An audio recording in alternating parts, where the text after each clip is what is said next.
Welcome to my channel, English Made Easy. All right, welcome back to The Explainer. Have you ever found yourself completely stuck in that awkward, "Hi, how are you? Good, you?" conversational loop?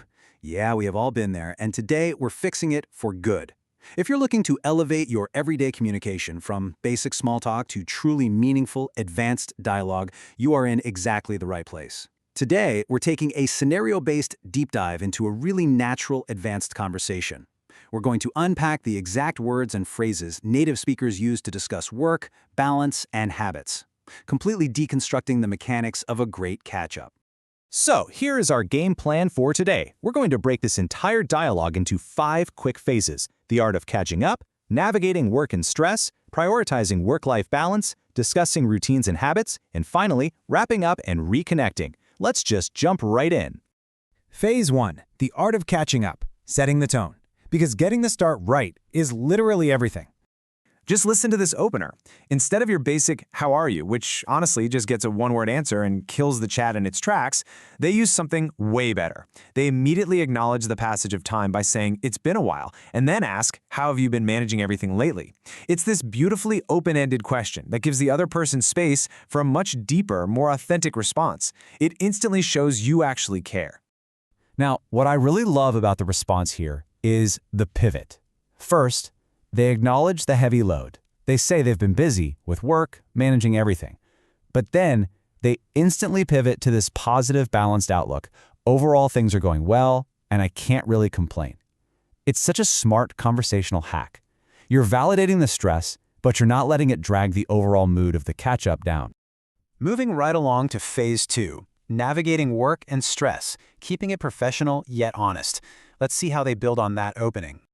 Notice the specific vocabulary here. When the topic of projects comes up, they don't just say, "Oh, I am super busy." No, they say they're involved in a few challenging tasks that require a lot of focus and attention to detail. This completely elevates the conversation.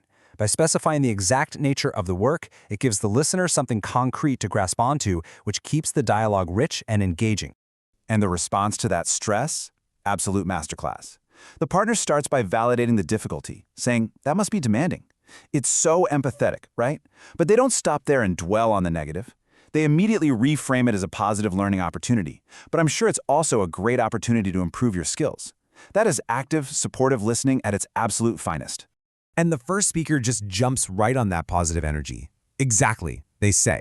They enthusiastically agree, acknowledging the stress again, but totally reinforcing that narrative of continuous learning.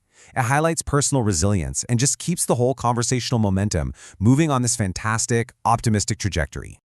Which brings us to phase 3, prioritizing work-life balance, the personal check-in. It's time to shift from the professional to the personal, which you absolutely need for a well-rounded catch-up. It's kind of amazing how one simple question smoothly bridges this gap. We were just talking about demanding, detail-oriented work. Asking, "Have you had any time to relax or spend time with your family?" is this gorgeous, natural pivot. It subtly shifts the focus away from what the person does for a living and over to how they are actually living their life. And the answer is just incredibly relatable. They don't pretend they have this perfect work-life harmony figured out. "Not as much as I would like" is a refreshingly honest admission. But that second half, "but I try to make time during the weekends whenever possible," shows clear intention even when time is super scarce. It's a really grounded, mature way to discuss the modern struggle for balance. Let's take a quick second to talk about what I like to call conversational glue. I'm talking about phrases like, "You're absolutely right. That's a good approach. I completely agree." Or just, "Exactly." These short little validations are totally crucial in advanced English. They show you're actively tracking your partner's thoughts before you introduce a new point of your own. It makes the chat feel like a true partnership. In building on that mutual agreement, we hit this really profound statement. One speaker notes that maintaining relationships is just as important as professional success. This is basically the core philosophy of their entire chat. It's the underlying realization that drives both of them to actively plan their schedules better, to carve out that vital personal time. Now, this naturally leads into discussing a break, but here is where it gets very real. One person makes a caring suggestion to take a short vacation. The response? Reality check. "I've considered it, but I'm not sure when I'll be able to take time off from work." It perfectly captures that universal modern dilemma, knowing you desperately need a break, but literally struggling to step away from the desk. So, since they might not be able to take a massive trip right away, they discuss what kind of break actually works best. They mention preferring quiet places to help them relax and clear their mind. It shows they both understand that to truly recharge from a chaotic job, you don't just need a physical change of scenery, you need to fundamentally disconnect and do a total mental reset. All right, phase 4. Discussing routines and habits, forward-looking momentum. Let's shift our focus to self-improvement. Watch how flawlessly this transition happens. Speaking of routines is such a masterful pivot. They were just talking about the need to break the daily routine for a vacation, and the speaker grabs that key word, routine, and spins it perfectly forward. Have you made any new habits recently? It changes the topic entirely but feels incredibly fluid and unbroken. The habits they mention are a fantastic blueprint. Waking up earlier, exercising, planning the day more effectively. It's an impressive list. But what really makes this advanced communication is the vulnerability behind it. The speaker frankly admits that maintaining consistency is quite challenging, and that they are just trying their best to stay disciplined. It's a super authentic way to share the real struggle behind self-improvement. And the encouragement they get back is pure gold. Keep it up, because small changes can lead to significant improvements over time.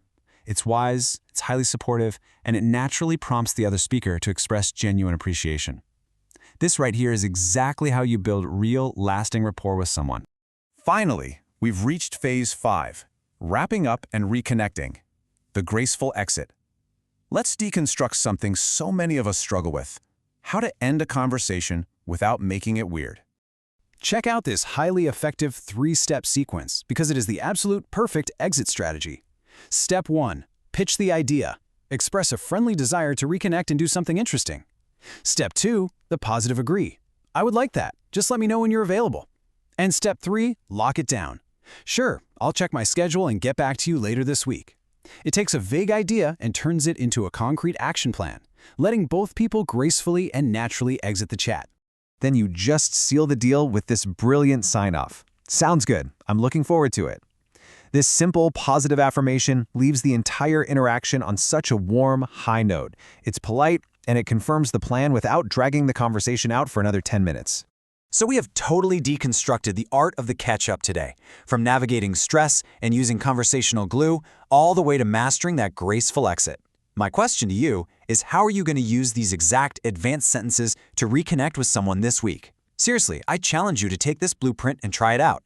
Reach out to someone, ask how they've been managing everything lately, and practice these dynamic pivots. Thanks for hanging out with me for this explainer, and happy reconnecting. Thanks for watching.